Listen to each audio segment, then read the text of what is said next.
आपके बैच में कौन सा डोमेन मैंने परचेज करा था, नाम याद है किसी को? टैग जेम्स वाला। चलो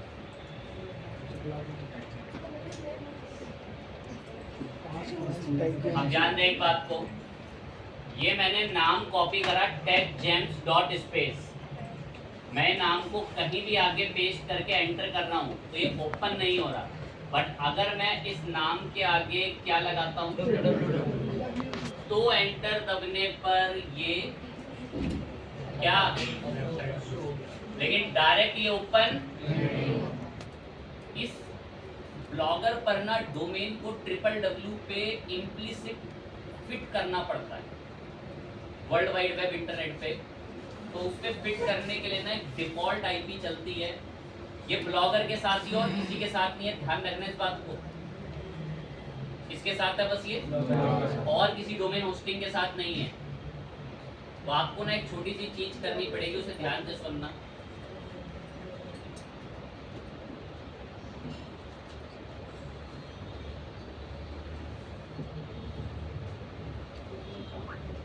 सुने,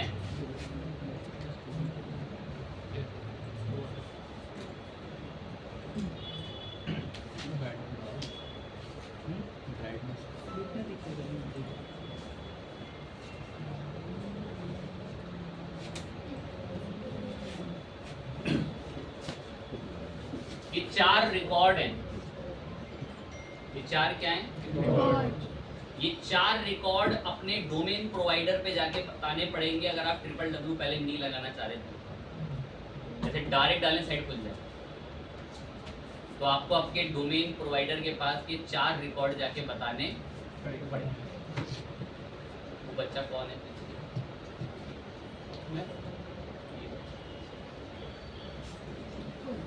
तुम्हारे आगे तुम्हारा क्या नाम है इस बच्चे के? रेड वाले ड्रेस में बच्चा है, मेरे बैच में आती हो? क्या ये तुम्हारी फ्रेंड है? Yes sir. यहाँ पढ़ती है ये? नहीं सर, बट एक सिचुएशन हो गई थी जैसे यहाँ पे क्लास ले रही इसको बाहर वेट करना पड़ेगा। हो जाए तो जिम्मेदारी किसकी है? क्या हो सकता है?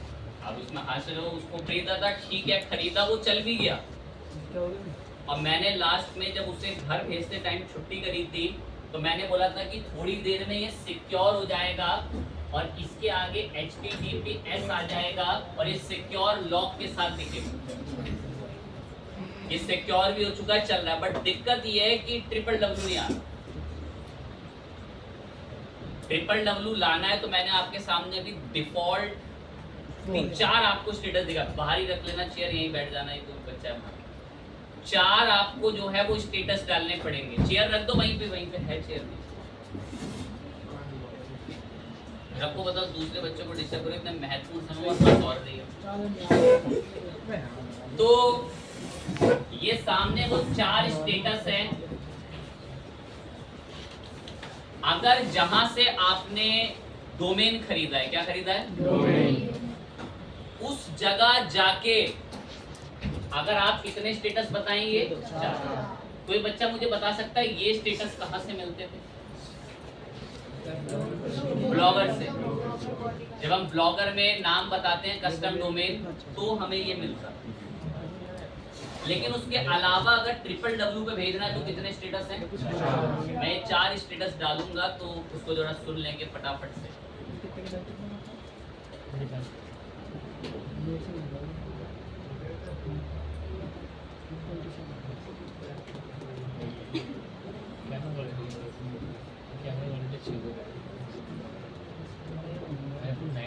चलें सुने,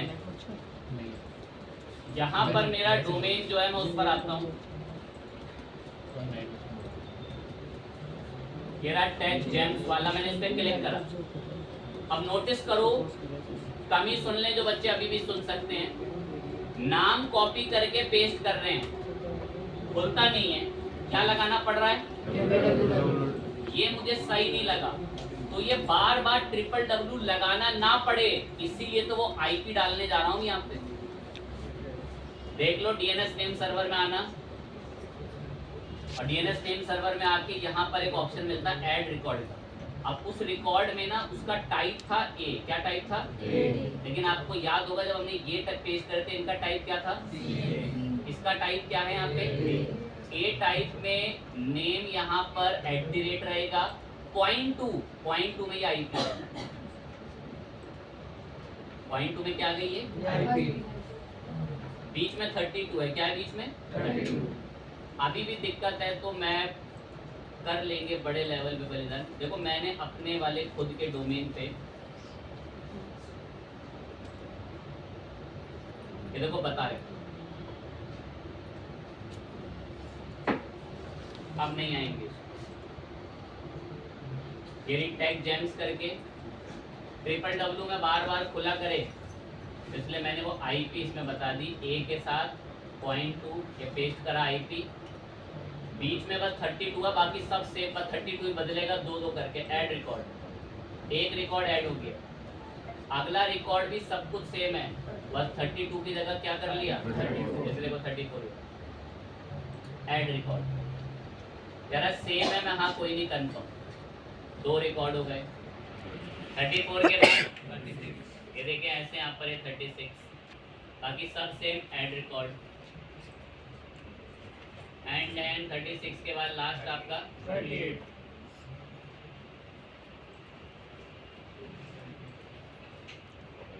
प्रॉपर रिकॉर्ड एंटर हो गया है।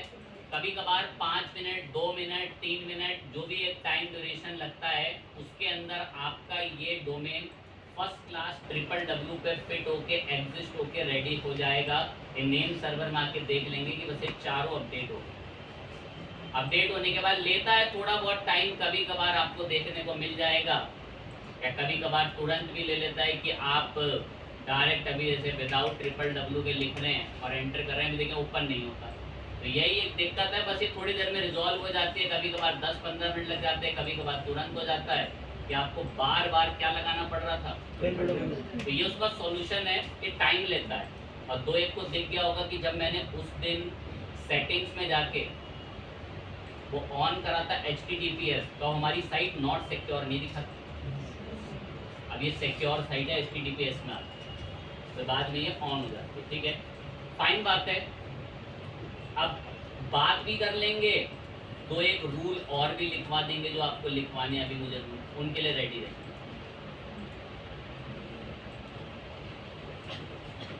गूगल एड्स अप्लाई करने के लिए हमें क्या क्या रूल फॉलो करने चाहिए, तो मैं आपको अपनी साइट से ही दिखाता हूं। अगर आप चाहते हैं कि आपके ब्लॉग में गूगल एड्स आए, क्या है गूगल एड्स, तो आपको गूगल को बहुत शरीफ बन के दिखाना पड़ेगा। क्या बन के? कि आप कोई भी इलीगल कंटेंट, कोई भी भड़काऊ मैसेज आर्टिकल अपने ब्लॉग पे कभी नहीं। सबसे पहला स्टेप, आपके ब्लॉग में यूनिक कंटेंट होना चाहिए। क्या होना चाहिए? Unique content. वो सारे कॉन्सेप्ट पता आपको यूनिक पहचानते कैसे, प्लेगरिज्म क्या होता है सब पढ़ा रखा।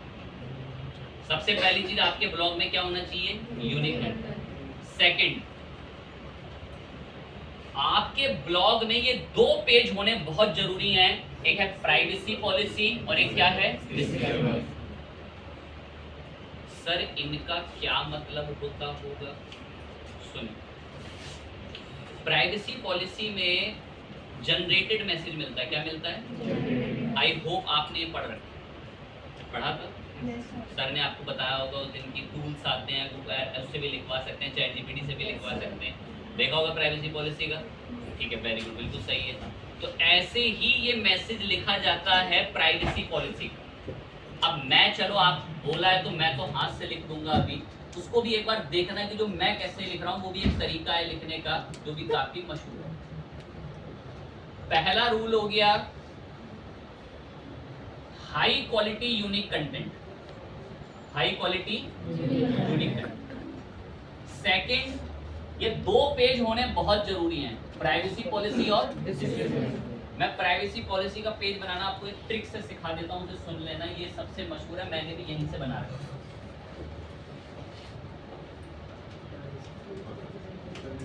आपने भी यहीं से सीखा है? गुड। यहीं से आकर आप बनाए प्राइवेसी पॉलिसी। मैं नहीं बना रहा, मैं उम्मीद करता हूँ पता होगा कैसे बनता है। और उसका यहाँ पेज बनाए। क्या बनाए? पेज। आपको सिखा रखा है कि पेज कैसे बनता है। मैं नहीं बना रहा पेज में, यहाँ पे कुछ नहीं मैंने बता रखे हैं। लिंक तो छोड़ा, ड्रॉप डाउन ही बता रखे हैं उसके सब। और आपको बाजू की एडिटिंग भी पढ़ा दी गई। पढ़ाए थे वैसे ड्रॉप डाउन? Yes sir. अच्छी बात। पहले बोला था ये कोई ऐसा टॉपिक नहीं है कि मुझको वर्डप्रेस जैसे 1 महीने तक घिसी ना, एक ही बार में। अब सुनो सर, प्राइवेसी पॉलिसी में होता क्या है ऐसा? सुनो, प्राइवेसी पॉलिसी में आप ये बता रहे होते हैं कि मेरी वेबसाइट किसी की प्राइवेसी और उसके डेटा के साथ कोई खिलवाड़ नहीं करेगी मेरी वेबसाइट। एग्जाम्पल, कुछ वेबसाइट्स ऐसी होती हैं जो यूजर से कोई प्रीमियम कंटेंट देखने का या कोई कंटेंट को एक्सेस करने के लिए लॉगिन करवाती है। क्या करवाती है? तो हम गूगल को प्राइवेसी पॉलिसी में विश्वास दिलाते हैं कि हम किसी की डेटा प्राइवेसी का कोई भी उल्लंघन नहीं करेंगे। ये सारी बातें कहाँ लिखी होती हैं? Privacy policy. बढ़ चढ़ के कि हम बहुत शरीफ हैं, हम GDPR एक रूल है, उस रूल को फॉलो करते हैं। ये पूरे वर्ल्ड में प्राइवेसी को लेकर एक रूल फॉलो करा जाता है। और भी 2-1 रूल और हैं, ये वो बताता है। यहाँ पर मैं अगर एक जनरेट भी करूँ आपके लिए, ये रे आ रहे हैं, नाम आ रहे हैं, ये रे बहुत सारे हैं। इनके बारे में पढ़ लेना घर जाके। ये थ्योरी के पॉइंट्स हैं, मैं इन पे कोई हैवी बात चाहता नहीं होगी। आता है ना जनरेट कराना? हैं? Yes sir. कर रखा है ना आपने, कराया तो है आपको ये, तभी तो मैं नहीं करा रहा उसको। अब तो जो बातें इसमें लिखी होंगी वो इन रूल्स के अंतर्गत आती है। जैसे भारत में कुछ दंडनीय अपराधों की कुछ लॉ बना रहे थे, जैसे IPC की धारा, पॉस्को एक्ट करके एक एक्ट। तो ऐसे कुछ धाराएं जो बना रखी है ना, वैसी इंटरनेशनल लेवल पे जो डेटा को लेकर कुछ नियम कानून है, वो ये सब नाम लिखे। उनमें से एक ही मशहूर है, ये GDPR। इनके अंदर क्या है सर?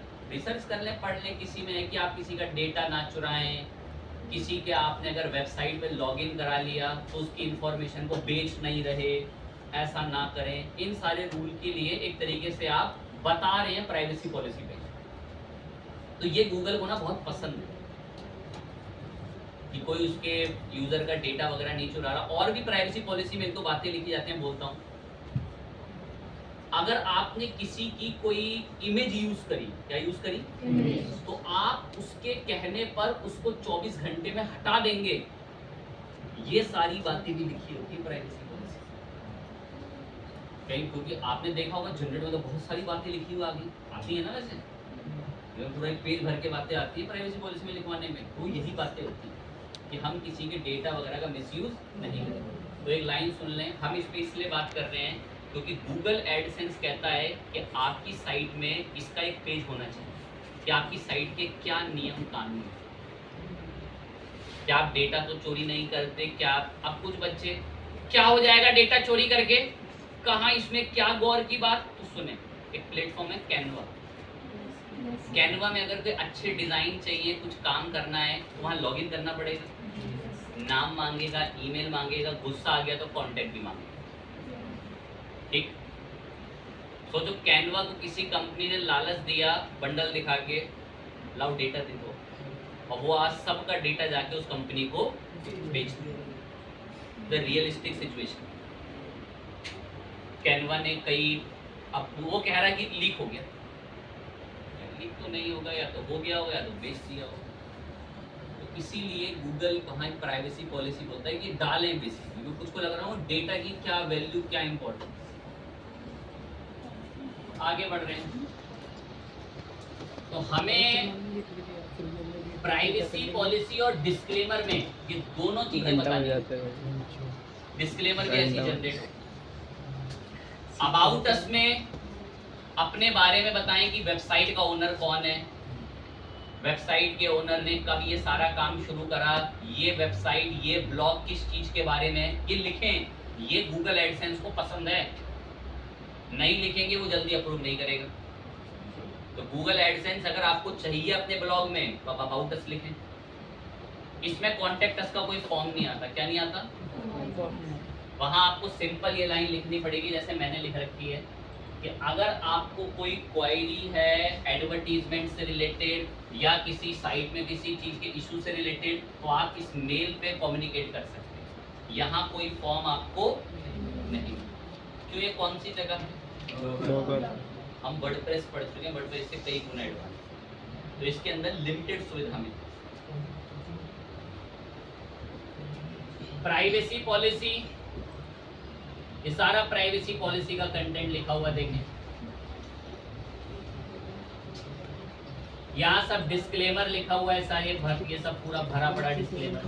तो आपको भी ये प्राइवेसी पॉलिसी और डिस्क्लेमर जो हैं वो लिखने, ये रूल है। 3 तारीख के बाद अगला रूल सुने, ये प्राइवेसी पॉलिसी ऊपर तो मेन्यू में आ ही रहे हो, home, about, contact, privacy policy and disclaimer, इधर थंब रूल मेन्यू। अगर आप गूगल एडसेंस पे जा रहे हैं अप्लाई करने, क्या करने? वो मैं भी अप्लाई करना दिखा दूंगा, उसकी टेंशन ना लें। पहले रूल तो सीख लो, अप्लाई करने से पहले, जाने से पहले क्या करना है। ये मेन्यू बनाने जरूरी है और ये मेन्यू का एक रूल है, ये मेन्यू आपके पेज के लास्ट में भी आने चाहिए। कहाँ आने चाहिए? बॉटम। रूल है जी, ये पेज में कहाँ भी आने चाहिए, रूल है। मैंने एक बार यहाँ में नहीं लिखे थे मेन्यू, एक समय पर इन्हें एडसेंस रिजेक्ट कर दिया, तो जैसे यहाँ डाले उसमें एडसेंस अप्रूव। तो ये भी बहुत मैटर करते हैं। बॉटम में भी प्राइवेसी पॉलिसी और कॉन्टेक्ट के लिंक्स मेन्यू। चलिए बढ़िया बात है। और ऊपर आए तो सबसे पहले आप ये सब बताएं, मेन्यू, हाई क्वालिटी कंटेंट। अब आकर कंटेंट को लेकर एक दो रूल और बताते हैं।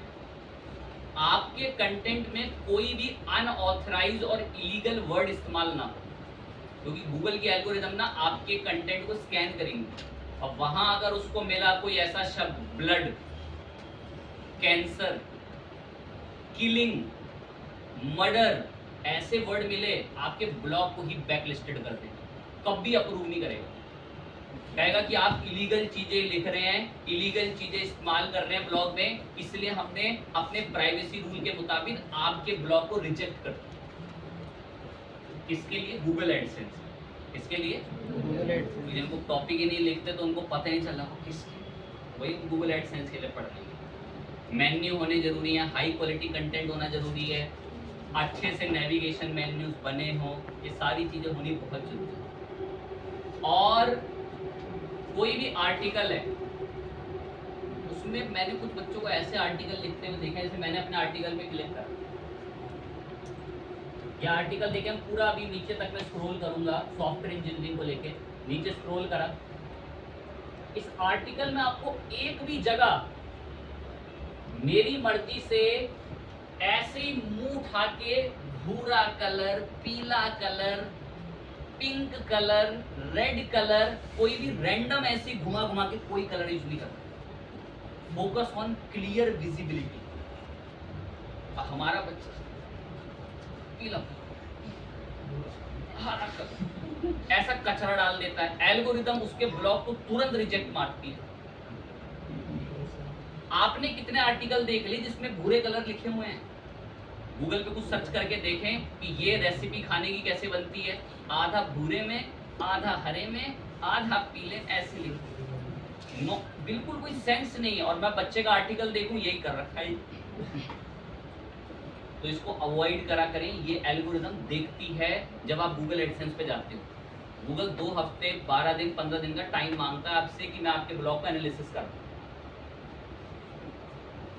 और अगली बात तो वो यही चेक करता है जिस पे हम तब से अभी मेहनत कर रहे हैं कि आपका नाम डायरेक्ट www पे एग्जिस्ट करता है, नहीं करता। अब करता है? Yes sir. क्यों करने लगा? क्यों करने लगा? क्योंकि हमने वो 4 एड्रेस डाले, जिससे डिफॉल्ट ये डोमेन अपने आगे क्या लगा लेता है अब? www। पहले लगा रहा था? पहले तो ओपन तक नहीं हो रहा था। तो ये डोमेन खरीदते कैसे हैं? बहुत बच्चों ने खरीद भी लिया, मैं पहले ही बोल रहा हूँ। और जो अभी नहीं खरीद रहे होंगे ना, कोर्स के एंड में जब प्रोजेक्ट अप्लाई करने की बारी आएगी, दर दर भटक रहे हैं, बैकअप क्लास कहाँ है, मुझे किसी बैच में ऐड कर लीजिए, ये उनके साथ रहता है। और अभी वो 130 रुपये खर्च करने पे कि इतना बड़ी रकम बैग भर के तो नहीं लाना पड़ेगा पैसा सर मुझे नहीं, तो अभी उनके साथ ऐसा है। उसको आर्टिकल लिख के गूगल पे जाना चाहिए, कम से कम आपकी साइट में 20 से 25 आर्टिकल। हमारा बच्चा ऐसा है, एक आर्टिकल लिखा, चल दो जी गूगल के घर, आ गया हूँ गूगल मैप। और आर्टिकल कितने लिखे हैं? एक। और कह रहा है कि मेरे को अपने एड्स दे दो। बेइज्जती करवाए वो अपने एड्स की यहाँ लगवा के। हाँ करवा ले सर। अच्छा क्यों करवाए भाई? उसका इतना प्रोफेशनल, वो इतना अच्छा पे आउट कर रहा है उन एड्स पे लोगों को, जिनके ब्लॉग में वो ऐड चल रहे हैं, उससे लोग अर्निंग कर रहे हैं। भाई कम से कम आपके ब्लॉग में 25 से 30 या 20 आर्टिकल हों। और वो आर्टिकल ऐसे भी नहीं कि एक ही दिन बैठ के लिख डाले, एटलीस्ट 1 मंथ 2 मंथ। खैर ये कोई भी नहीं कर पाता, बहुत रेयर बच्चा जो भगवान ही बनाए क्रिएटिव। पर डे 35 दिन। मैंने जिस दिन पहले भी फर्स्ट डे आपको ब्लॉगिंग का पढ़ाया होगा ना क्लास में, तो बोला था कि भाई रोज एक कुछ टॉपिक लिखने की आदत है। तो रोज एक टॉपिक लिखें, कम से कम 30 दिन तक आर्टिकल लिखते रहें। तो गूगल की एल्गोरिथम भी देख लेते हैं, इसने continuous date wise date article लिखे, तो आपको प्रायोरिटी मिलती है, आपके एड्स अप्रूव होते हैं। अब मेन्यू बता दिए कैसे अच्छे अच्छे बनाने हैं, home, about, contact, gallery, privacy policy, disclaimer. Article में कोई भी ऐसा वर्ड ना हो जहां किलिंग, मर्डर, ड्रग ऐसे शब्द यूज हो, कोई दवा के नाम यूज हो रहे हो, ये सब बिल्कुल नहीं करना है। पर एक शब्द आप, सर हमने तो देखा है दूसरे लोग तो कर रहे हैं, जब उन्हें ऐड अप्रूव कराना था वो तब ये नहीं करते थे, लेकिन बाद में उन्होंने धोखाधड़ी, फ्रॉड सब शुरू कर दिया, फिर गूगल को कोई मतलब करते रहो। लेकिन जब तक गूगल के पास जा रहे हैं, शुरुआत नहीं बोला था कि शरीफ बन के जाना। गूगल को ये दिखाना है कि हमारा ब्लॉग बहुत बढ़िया है, हम समाज में खुशियां बांट रहे हैं, बढ़िया से अच्छे अच्छे आर्टिकल लिखते हैं, ताकि गूगल हमें एड्स अप्रूव कर दे। उसके बाद आप फ्रॉड करना शुरू कर दें ब्लॉग में, कोई दिक्कत नहीं है गूगल में, ठीक है। बजाय ज़्यादा स्पैम स्कोर बढ़ेगा, एड्स बहुत रेयर ही रिजेक्ट हो।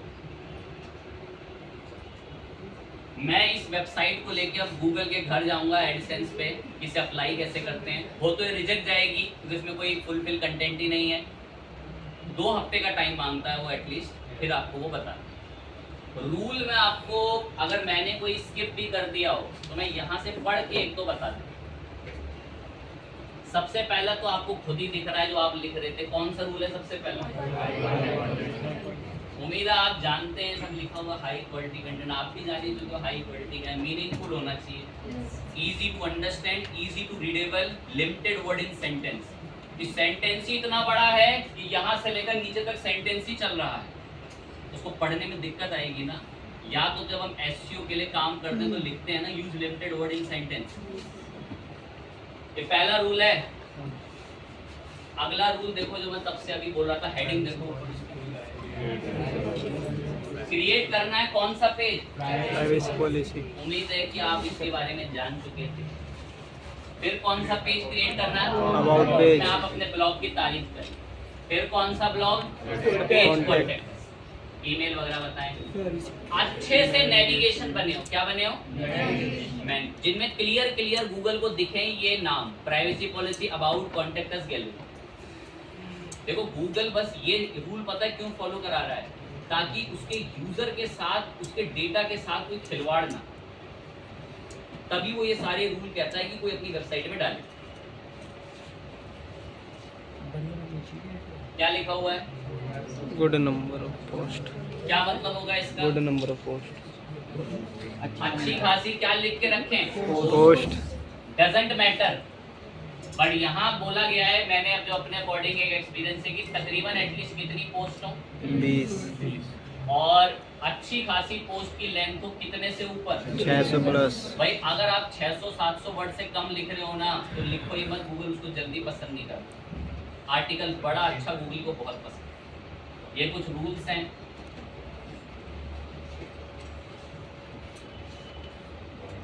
गूगल एडसेंस पॉपुलर क्यों है? बिकॉज थोड़ा रेपुटेटेड है, लोग बहुत यूज करते हैं। कुछ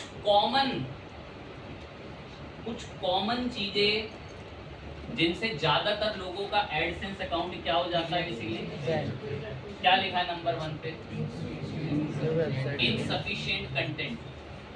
गिनती के 4 आर्टिकल लिखे और चल दिए गूगल के अंदर, तो क्या दे देगा आपको एक हफ्ते बाद? रिजेक्शन।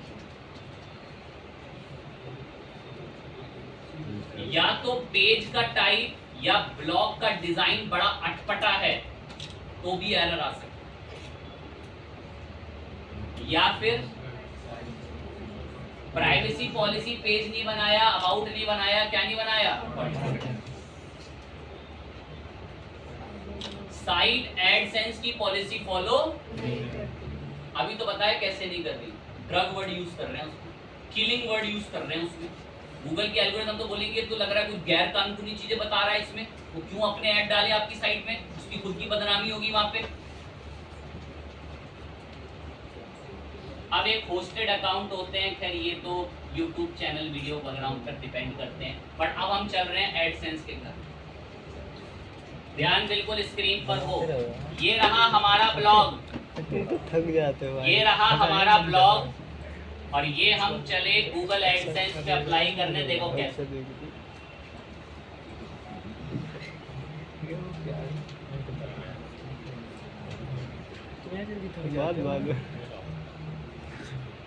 ये हम गूगल एडसेंस पे साइन इन कर लेंगे। डायरेक्ट आप गूगल एडसेंस लिख दें।